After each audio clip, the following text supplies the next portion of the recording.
بسم اللہ الرحمن الرحیم۔ آج امت مسلمہ اور خاص کر پاکستانیوں کی مشکلات اور تکالیف اور ذلت و خواری کی اصل وجہ یہ نہیں ہے کہ ہمارے پاس کوئی تعلیم کی کمی ہے، ٹیکنالوجی کی کمی ہے، یا وسائل کی کمی ہے، یا اسلحے کی کمی ہے، یا جوش اور جذبے کی کمی ہے۔ یہ بات نہیں ہے، بلکہ اصل وجہ یہ ہے کہ یہ قوم فرقوں کے اندر بٹ گئی ہے اور اس کی طاقت کو پارا پارا کر دیا گیا ہے، اور ان کے عقیدے میں خرابی ہے، ان کے ایمان میں خرابی ہے۔ اعمال تو ہر بندہ مانتا ہے کہ خراب ہو گئے، جس سے بھی بات کرو، چار بندے جہاں بھی بیٹھے ہوتے ہیں وہ اس قدر نشاندہی کر رہے ہوتے ہیں کہ ہمارے اعمال ایسے ہیں، کون سی برائی ہے جو ہمارے میں نہیں ہے، اس طرح کہتے ہیں، یا اس ملک میں نہیں ہے، یا اس قوم میں نہیں ہے، یا مسلمانوں میں نہیں ہے، اس طریقے سے باتیں کرتے ہیں۔ تو اعمال کی خرابیاں تو مان رہے ہیں، لیکن اصل خرابی جو ہے وہ ایمان میں خرابی ہے، عقائد میں خرابی ہے۔ اور میں نے اپنا یوٹیوب چینل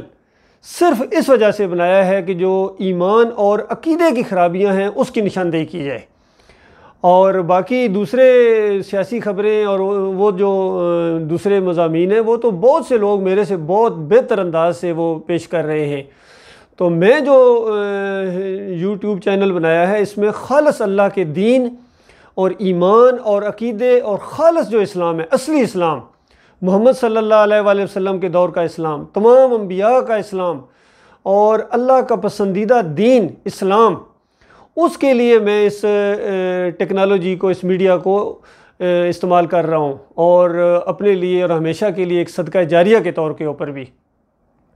لہٰذا میں اب چند ویڈیوز کے اندر اس مختلف مسالک اور یہ جو فرقے پائے جاتے ہیں ان کے جو شرکی عقائد ہیں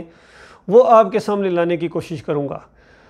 کوئی مسلک، کوئی جماعت ایسی نہیں، یاد رکھیے، کوئی مسلک، کوئی جماعت ایسی نہیں ہے اس زمین کے اوپر جس کے عقیدے کے اندر شرک نہ ہو، جس کا عقیدہ خراب نہ ہو،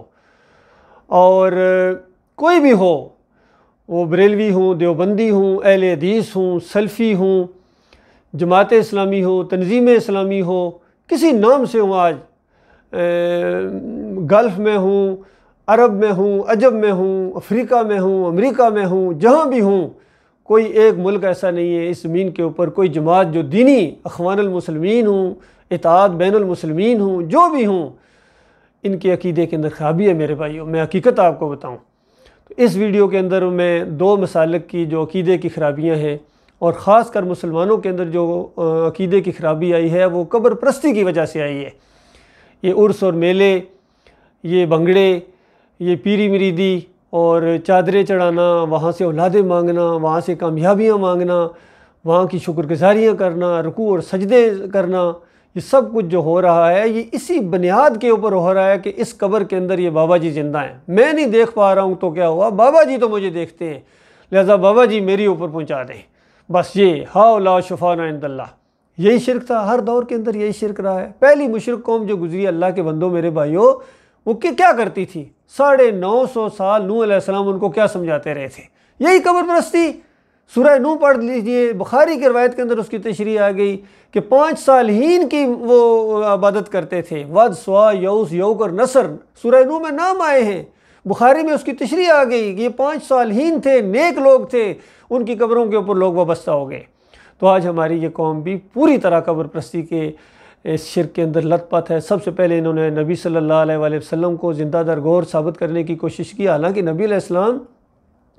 جنت الفردوس میں زندہ ہیں، تمام انبیاء جنتوں میں زندہ ہیں، تمام شہداء جنتوں میں زندہ ہیں، ان قبروں کے اندر نہیں۔ اس کے اوپر میرا ایک پورے ویڈیوز موجود ہیں، وہ آپ لنک پر جا کے آپ دیکھ سکتے ہیں۔ فی الحال میں اس ویڈیو کے اندر 2 مسلک ہیں، بریلوی مسلک اور دیوبندی مسلک، ان کے جو شرکی عقائد کی بنیاد ہے اس کی میں نشاندہی کرنا چاہتا ہوں، ان کی اپنی کتابوں کے حوالے سے۔ تو لہٰذا پہلے علماء دیوبند اور ان کے ماننے والے ذرا تھوڑے سے چوکنے ہو جائیں اور غور کریں کہ میں نے کوئی حوالہ غلط تو نہیں دیا ہے، کوئی میں اپنی طرف سے تو نہیں بات کر رہا ہوں، کوئی الزام تو نہیں لگا رہا ہوں۔ تو لہٰذا یہ عقائد علماء دیوبند، یہ کتاب ہے ان کی، یہ خلیل احمد صاحب نے، ان کے بہت بڑے چوٹی کے علماء میں سے انہوں نے مرتب کیا ہے اس کو۔ اس کے صفحہ نمبر 16 کے اوپر اور یہ مطبوعہ قرآن محل کراچی، وہاں سے یہ شائع ہوئی ہے۔ اس کے اندر ان سے سوال کیا گیا کہ حیات نبی صلی اللہ علیہ وسلم کے بارے میں کیا عقیدہ رکھتے ہیں آپ؟ یہ دیوبند حضرات کا عقیدہ ہے۔ جواب کہتے ہیں ہمارے نزدیک، ہمارے مشائخ کے نزدیک، یعنی ان کے نزدیک بھی اور ان کے اکابرین کے نزدیک بھی، بالکل صحیح بات انہوں نے کی، ان کے اکابرین بھی یہی عقیدہ رکھتے تھے، چاہے وہ قاسم نانوتوی صاحب جہاں سے ان کا یہ سلسلہ شروع ہوا ہے۔ کہتے ہیں ہمارے نزدیک، ہمارے مشائخ کے نزدیک محمد صلی اللہ علیہ وآلہ وسلم اپنی قبر مبارک میں زندہ ہیں، اور آپ صلی اللہ علیہ وسلم کی حیات دنیا کی سی ہے بلا مکلف ہونے کے، اور یہ حیات مخصوص ہے حضرت صلی اللہ علیہ وآلہ وسلم اور تمام انبیاء علیہ السلام اور شہداء کے ساتھ۔ یہ حیات برزخی نہیں ہے، زور دے رہے ہیں برزخی نہیں ہے۔ یہ حوالہ ہے المہند علی المفند، یہ کتاب ہے جس کا ترجمہ کیا گیا عقائد علماء دیوبند۔ تو بتاؤ اللہ کے بندو، جب یہ عقیدہ آپ رکھیں گے کہ قبر کے اندر زندہ ہیں، حالانکہ حقیقت کیا ہے، کسی زندہ کو چاہے وہ ولی ہی کیوں نہ ہو، کوئی بڑا مرتبے والا نبی ہی کیوں نہ ہو، اگر اس کو اس سے پہلے انبیاء کو قتل کیا جاتا ہے مختلف طریقوں سے، تو کیا کسی نبی کو اگر زندہ کوئی دفن کر دیتی کوئی کافر مشرک قوم، تو وہ زندہ ہی رہتے بیچ میں یا مر جاتے؟ تو کسی تجربہ کار کو دیکھ لو جو بڑے سے بڑا عالم ہے، کہتا نہیں ایسا نہیں ہوتا ہے، میں کہتا ہوں اس کو 5 منٹ کے لیے دفن کروں، وہ دفن ہونے کے لیے تیار نہیں ہے۔ کیوں؟ اس کو پتا میں مر جاؤں گا۔ اگر آپ اس کو کہیں گے بھائی کیوں نہیں دفن ہونا چاہتے ہو، وہ کہے گا میں مر جاؤں گا۔ غور کریں، تو زندہ کو دفن کیا جائے تو مر جاتا ہے، اور ان کا عقیدہ یہ ہے کہ میت کو دفن کیا جائے وہ زندہ ہو جاتی ہے۔ الٹی بات، الٹی کھوپڑی، الٹا عقیدہ۔ تو یہ عقیدہ قرآن کا انکار ہے، یہ شرک کی جڑ ہے، یہ عقیدہ مشرکانہ عقیدہ ہے۔ پھر دیکھیے بریلوی حضرات سے اسی طرح کا جب سوال کیا گیا کہ نبی صلی اللہ علیہ وسلم کے بارے میں آپ کا کیا عقیدہ ہے، تو اس کا جواب دیتے ہیں، اس کا بھی حوالہ نوٹ کر لیں، یہ ان کی کتاب ہے ملفوظات اعلیٰ حضرت احمد رضا خان بریلوی، یہ ان کے بانی ہیں اعلیٰ حضرت۔ یہ اپنی ملفوظات کے صفحہ 33 کے اوپر حصہ سوم ہے، مدینہ پبلشنگ کمپنی کراچی کی یہ پبلش ہوئی کتاب ہے۔ اس کے اندر یہ جواب دیتے ہیں کہ انبیاء علیہ الصلوۃ والسلام کی حیات حقیقی حصی دنیاوی ہے، ان پر تصدیق و وعدہ الہی کے لیے محض ایک آن کو موت طاری ہوتی ہے، پھر فوراً ان کو ویسے ہی حیات عطا فرما دی جاتی ہے۔ اس حیات پر وہی احکام دنیوی ہیں، یعنی دنیاوی احکام ہیں، ان کا ترکہ بانٹا نہ جائے، ان کا ترکہ بانٹا نہ جائے، یہ دلیل دے رہے ہیں۔ حالانکہ صحیح حدیث کے اندر نبی علیہ السلام فرماتے ہیں کہ انبیاء درم و دینار ترکے میں نہیں چھوڑ کے جاتے ہیں،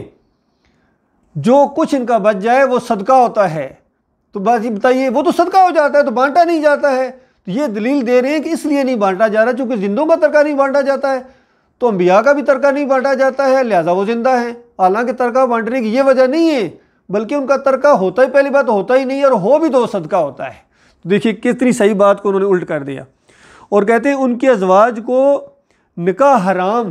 نیز ازواج مطہرات پر عدت نہیں۔ بھائی ان کے نکاح حرام اس لیے نہیں ہے کہ وہ زندہ ہیں، بلکہ اس لیے ہے کہ وہ مومنوں کی مائیں ہیں، امہات المومنین کہا جاتا ہے اسی لیے کیونکہ نبی کی جو بیویاں ہیں مومنوں کی مائیں ہیں، تو ماں کے ساتھ کون نکاح کرے گا؟ تو اس وجہ سے حرام ہے کہ وہ مائیں ہیں، اس وجہ سے نہیں ہے کہ انبیاء زندہ ہیں۔ تو کس طرح انہوں نے باتوں کو پھیر دیا، اللہ کے بندوں غور کرو۔ کہتے ہیں وہ اپنی قبر میں کھاتے پیتے نمازیں پڑھتے ہیں۔ بتائیے نمازیں پڑھتے ہیں، صرف نماز کا رکن، صرف زندہ ثابت کرنے کے لیے؟